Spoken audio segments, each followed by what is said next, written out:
Si j'avais su le jour de ma rentrée en première année qu'on m'avait menti sur presque tout ce qui m'attendait, c'est sûr que j'aurais gagné des précieux mois de révision. Donc après 9 ans d'études de santé, on se pose ensemble et on va décortiquer les grands mythes de l'université. Allez, c'est parti, on va décrypter le vrai du faux de ce qui vous attend vraiment. Allez, premier grand mythe, il faut bosser 14 heures par jour dès le premier jour pour réussir son concours. Bien évidemment, c'est totalement faux. Il ne faut pas confondre marathon et sprint, et ces années concours, en général, elles durent plusieurs mois. Si dès le départ vous vous donnez à fond, en fait vous ne tiendrez jamais jusqu'au jour du concours. Donc au début de l'année, ça commençait, alors pour la première année, par la pré-rentrée. En pré-rentrée, je me rappelle, il me semble qu'on avait cours par demi-journée. Donc moi, il me semble que c'était l'après-midi. L'après-midi, j'avais cours de pré-rentrée et le matin, j'ai juste relu tranquillement mes cours. En général, le soir, je ne travaillais pas. Donc on va dire que lors de la pré-rentrée, j'étais à peu près à 3 heures de travail. Et je me rappelle très bien, le week-end qu'on avait entre les 2 semaines de pré-rentrée, je l'avais passé avec mon copain, donc c'est sûr que j'avais pas travaillé du week-end. Et au final, on avait un concours blanc à la fin de cette pré-rentrée et ça s'était plutôt bien passé. Je sais que certaines personnes qui s'étaient données à fond lors de la pré-rentrée, elles ont vraiment très vite abandonné au cours du semestre, elles étaient déjà épuisées. Donc il faut manager votre effort et évidemment dès le premier jour de votre rentrée, vous n'allez pas travailler 15 heures par jour, ça ne sert strictement à rien. Donc passé cette pré-rentrée où je travaillais vraiment 2-3 heures grand maximum par jour, j'ai commencé donc mon semestre en première année et là en général je travaillais 5-6 heures grand maximum par jour et j'ai graduellement augmenté au cours du semestre pour monter jusqu'à à peu près 10 heures il me semble au maximum au premier semestre. Je suis montée à plus lors du deuxième semestre, mais en fait j'avais pas trouvé ma méthode de travail au premier semestre. Le temps que je la trouve, ça m'a demandé de rattraper un peu de travail pour rattraper mon premier semestre au deuxième semestre, chose qui était totalement faisable parce que mon premier semestre c'était quand même pas catastrophique. Voilà, donc graduellement j'ai augmenté au premier semestre, je pense qu'au grand maximum j'étais à 8-9 heures et au deuxième semestre je suis augmentée jusqu'à 11 heures il me semble par jour, mais pas plus. Et surtout, il faut différencier le fait d'être efficace, productif et devant son bureau. Vous pouvez être 14 heures par jour devant votre bureau et être absolument inefficace et vous ferez moins de travail que quelqu'un qui a été efficace pendant 5-6 heures à fond. Pour ça, moi j'ai vraiment développé au cours des années une astuce, c'est vraiment que je faisais toujours un planning. Je vous en parle à chaque fois, à chaque vidéo. Mais en fait, j'avais un planning strict. C'est-à-dire qu'en fait, même si je finissais plus tôt, si j'avais fini mon planning, j'arrêtais de travailler. Donc j'avais un peu de la motivation à le faire le plus efficacement possible pour vite me libérer et pouvoir faire autre chose. Évidemment, le planning il devait être réaliste, hein. C'est pas j'avais pas mis 2-3 trucs à faire et que j'avais fini en une demi-heure. Non, vraiment j'étais partie, enfin voilà, j'avais essayé de remplir vraiment mon planning, etc. Mais l'objectif c'était d'être productive et pas nécessaire à traîner jusqu'à 23h le soir. Voilà, l'objectif c'était vraiment de remplir et vers 20h, 21h. Bon. En fait, ça dépend, parce que les concours, je travaillais quand même vraiment beaucoup, mais j'essayais quand même toujours de ne pas terminer à minuit 30 quoi. Donc plus j'étais efficace, plus je terminais tôt, et les jours où je terminais très tôt, où je pouvais prendre du coup de l'avance mon planning et par exemple me libérer, pourquoi pas mon samedi après-midi, et bien je le faisais et comme ça le samedi après-midi je profitais. Donc vraiment ça c'est hyper important, ne restez pas devant votre bureau si vous n'êtes pas efficace, ça ne sert à rien.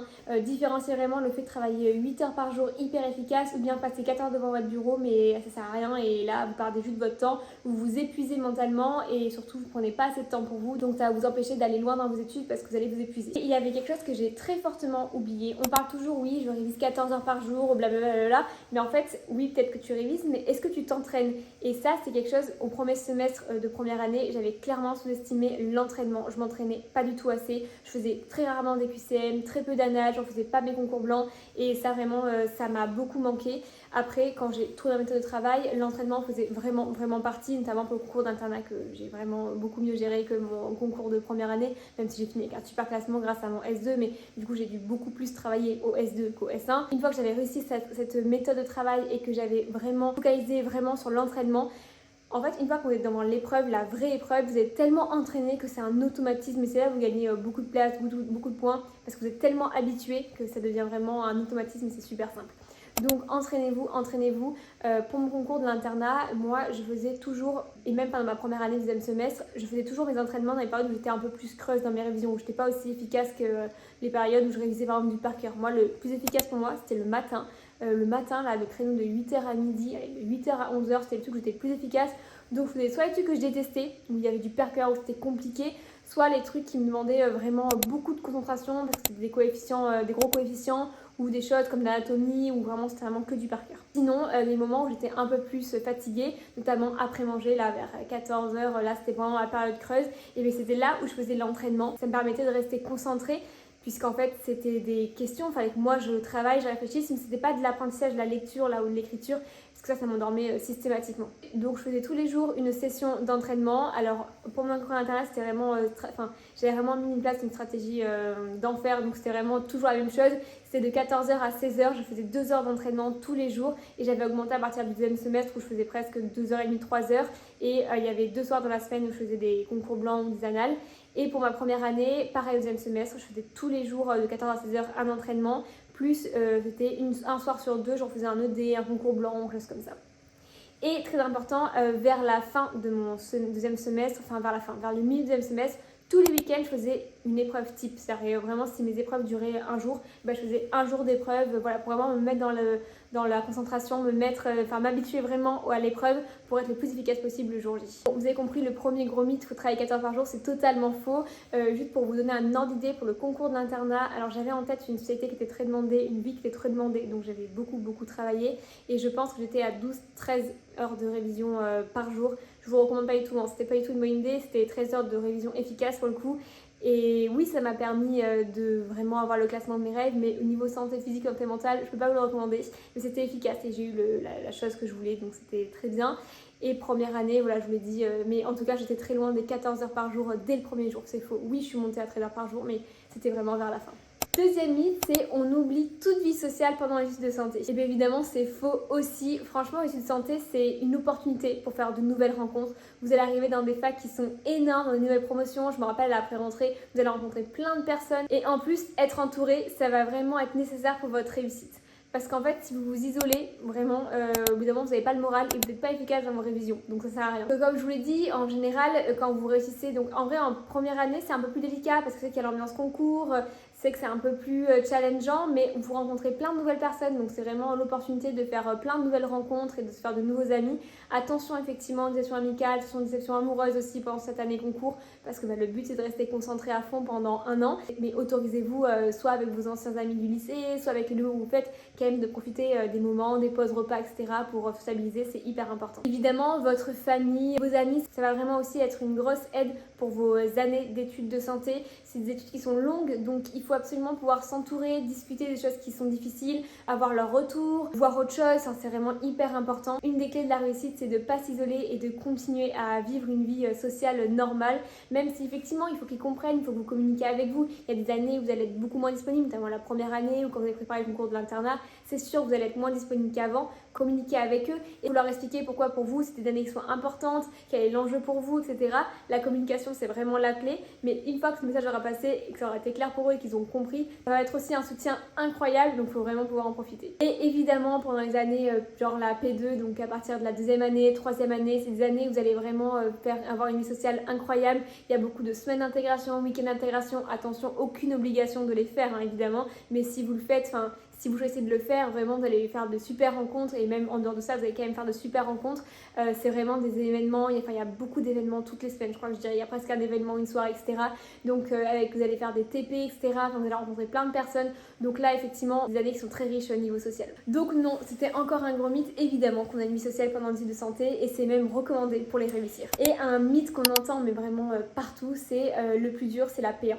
La P1, c'est donc la première année, c'est la passe LAS avant qu'ils changent encore et qu'ils nous remettent une réforme. Ben écoutez, je dirais que c'est faux et c'est vrai parce que c'est tellement différent. La première année, on sort tout juste du lycée, on est tout frais, on est très motivé par Parcoursup, ça y est, on va devenir professionnel de santé, on est très motivé, voilà, on rentre, on a une fraîcheur qu'on a difficilement après. Par contre, la difficulté, c'est que déjà au niveau des matières, c'est pas très concret sur la santé, à part si un peu d'anatomie, vous avez sinon beaucoup de biochimie, de biophysique, pas vraiment ce qu'on attend en voulant faire sage-femme, médecin, dentiste, kiné, c'est pas vraiment les matières qu'on attend, peut-être l'anatomie ça donne un peu de concret, mais je pense que c'est à peu près tout. Et surtout, dès le premier jour, on vous parle de votre méthode de travail. Ah, c'est quoi ta méthode de travail, blablabla. À chaque fois on me disait, ah Clarisse, c'est quoi ta méthode de travail? Je sais pas, moi j'avais pas de méthode de travail parce que même si on travaille au lycée, ça a tellement rien à voir avec la masse de cours qu'on va avoir en première année que finalement c'est difficile de connaître sa méthode de travail avant de rentrer en première année. Cette recherche de la méthode de travail, effectivement pour moi ça a été difficile et j'ai mis quand même un petit moment à la trouver. Je dirais que je l'ai trouvée, c'est simple, j'ai trouvé pendant ma période de révision du premier semestre. C'était un peu tard, mais mieux vaut tard que jamais, dans le sens où sinon avant j'avais une méthode mais qui n'était pas la plus efficace pour moi. Je me suis quand même aidée, même si je sais que c'est un gros mythe de neurosciences, des différents types de mémoire pour pouvoir identifier le mien, en tout cas le majeur, parce que je pense que c'est ça, parce que je me reconnais tellement dans un que je pense que j'en ai un qui est majoritaire et les autres qui sont mineurs, même si effectivement je sais que j'ai une mémoire aussi visuelle, etc. Et je sais que pour moi, le plus gros type de mémoire qui marche, c'est la mémoire kinesthésique, donc c'est la mémoire en mouvement. Je vais vous expliquer du coup ma méthode de travail que j'ai trouvée. En fait, je me rendais compte que j'apprenais beaucoup mieux quand j'écrivais. Mais genre quand j'écrivais, quand je faisais des fiches, donc c'était quand même compliqué à mettre en place en première année avec la quantité de cours qu'on avait. Donc en général, je lisais mes cours, etc. Mais bon, c'était pas vraiment suffisant. J'avais du mal à vraiment à les ancrer en fait au plus profond de moi. Avec la quantité qu'il y avait, c'était quand même compliqué. Et en fait, j'ai développé une méthode un peu spontanément à force de tester plein de choses. Du coup, j'ai testé la mémoire visuelle, j'ai testé la mémoire auditive. Et pour moi, bof, que mémoire visuelle avec mon code couleur. Voilà, en fait, je suis un peu un mixte. Bon, évidemment, mémoire auditive aussi, puisque quand on va en cours, quand on est en cours, ça aide aussi. Mais je dirais que le plus fort pour moi, c'est un mixte entre mémoire visuelle avec mon code couleur et mémoire kinesthésique avec le mouvement. Donc la méthode que j'ai mis en place, c'est qu'en fait, déjà moi, c'est la répétition. C'est-à-dire que je vais voir plusieurs fois le cours avant de le savoir par cœur. Je ne peux pas en une seule fois le connaître absolument par cœur. C'est impossible, ça me demanderait trop de temps et c'est pas efficace. Donc déjà, moi, c'est la répétition espacée. Première fois que je le vois, je sais que je vais y passer plus de temps que la deuxième, que la troisième et qu'encore que la quatrième, cinquième. À chaque fois, le temps, il va être hyper dégressif. La première fois, c'est quand même le plus long. Je prends ma fiche de cours et j'ai vraiment essayé de comprendre mon cours. Je vais noter donc sur une feuille les mots importants, les définitions, les listings. Ce que j'appelle listings, c'était mon code couleur, c'était en orange. C'était vraiment les différentes étapes, les différents noms, les différents protocoles. Ça, tout le temps, je le notais en fait. Et après, une fois que j'avais fini tout mon cours, que du coup là, je l'avais vraiment compris, décrypté. Voilà, j'avais vraiment compris mon cours. Je reprenais un deuxième temps et je reprenais la fiche sur laquelle j'avais écrit les notions clés, les mots que je connaissais pas, les trucs qui étaient un peu difficiles, qui étaient très importants. Et je faisais mon code couleur. Donc, dans une seule fois où je voyais mon cours, j'avais finalement 2 lectures. La première sur le cours où j'avais noté ce que j'avais appris, plus la deuxième fois avec mon code couleur où je refaisais directement une deuxième lecture, mais juste de ma fiche qui était donc beaucoup plus rapide. Ça, c'était pour la première fois. La deuxième fois, en général, plus ça allait, moins j'écrivais de choses. Et quand des fois, à force, la troisième, quatrième fois, j'écrivais même pas, c'était juste, je lisais et en même temps, je faisais des sortes de petites vagues avec mon stylo et je surlignais avec le code couleur. Ça ressemblait à rien, c'est des feuilles de brouillon, on va pas se mentir. Mais en fait, c'était vraiment le plus efficace pour moi. Faire des fiches, ça aurait été encore peut-être plus efficace, mais juste qu'au niveau du temps, c'était impossible, ça prend beaucoup trop de temps. Donc j'avais trouvé cette méthode-là et je faisais des fiches par contre quand même pour des chapitres qui étaient vraiment clés, des notions qui étaient vraiment indispensables, qui tombaient chaque année, qui étaient hyper importantes pour la compréhension du reste de la matière, comme ça. Je me laissais quand même l'opportunité de faire des fiches quand j'avais un peu de temps, mais en première année, j'en ai pas fait beaucoup. Concours de l'internat, j'en ai fait parce que je m'étais organisée de façon à avoir le temps, parce que je me suis mis très tôt dès le début de ma 5e année, je m'étais mis à fond, mais pendant mon licence, j'avais fiché, etc. Mais voilà, sinon j'aurais pas fait de fiches. Mais effectivement, voilà, pour moi c'était ça avec ce travail et j'ai quand même mis presque un semestre à la trouver, donc il n'est jamais trop tard. Et pour moi c'est ça qui a été le plus dur en P1, pas le reste. Finalement c'était de trouver cette méthode de travail et une fois que je l'ai eu, après c'est aller tout seul. Ça et comprendre qu'il fallait l'entraînement, mais ça j'en ai déjà parlé dans le premier grand mythe, parce que franchement ma différence, bon, certes avec la méthode de travail, c'est aussi la quantité d'entraînement et ça m'a beaucoup aidé. Finalement je pense que j'ai trouvé plus dur mon année de concours de l'internat, donc en 5e année.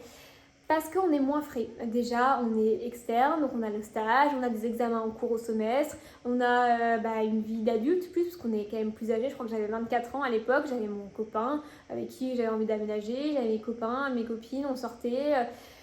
On avait une vie d'adulte et normal, on sortait pas de Parcoursup, on n'était pas aussi frais. Et mes amis aussi qui n'étaient pas études de santé, ils commençaient à travailler, à avoir plus de liberté. Et finalement, moi, il fallait que je me replonge dans une année où je n'allais pas avoir de liberté.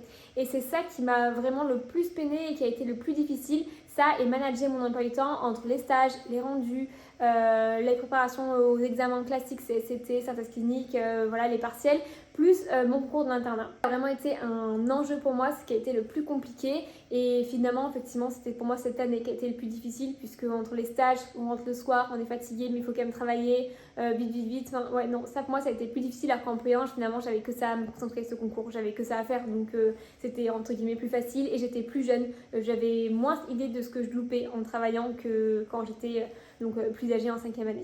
Mais par contre, il y a quelque chose qui accroche, c'est le fait que c'est plus passionnant à réviser parce que c'est des matières qui sont plus concrètes, c'est plus le métier que vous allez faire après, donc c'est plus passionnant, vous allez en stage, vous voyez pourquoi vous travaillez, etc. Donc il y a aussi ce côté-là, évidemment, c'est à refaire, je le referai 1000 fois, il n'y a pas de souci, mais c'est pour vous prévenir quand même qu'il n'y avait pas que ça qui était difficile, il faut quand même s'y attendre. Et après, vous avez aussi l'internat qui n'est pas facile entre les gardes, les rendus, la tête, etc. C'est pas facile non plus, mais c'est quand même pas à la hauteur des concours. Enfin, en tout cas pour moi, évidemment, chacun le vit de manière différente. Et surtout, multiplier les témoignages. On a tous des témoignages différents. Chacun le vit de façon tellement différente, cette étude de santé, que vraiment, plus vous avez de témoignages, mieux c'est. Bon, ben voilà, ce sera tout pour cette vidéo. Dites-moi en commentaire si vous avez d'autres gros mythes de la faculté dont vous voulez qu'on discute. Je pourrais vous répondre en commentaire. Et s'il y en a beaucoup, ben, on pourra très bien refaire une version 2 de cette vidéo. Avant de partir, n'oubliez pas de vous abonner pour ne pas rater la prochaine vidéo. Et puis, à très bientôt. Bisous.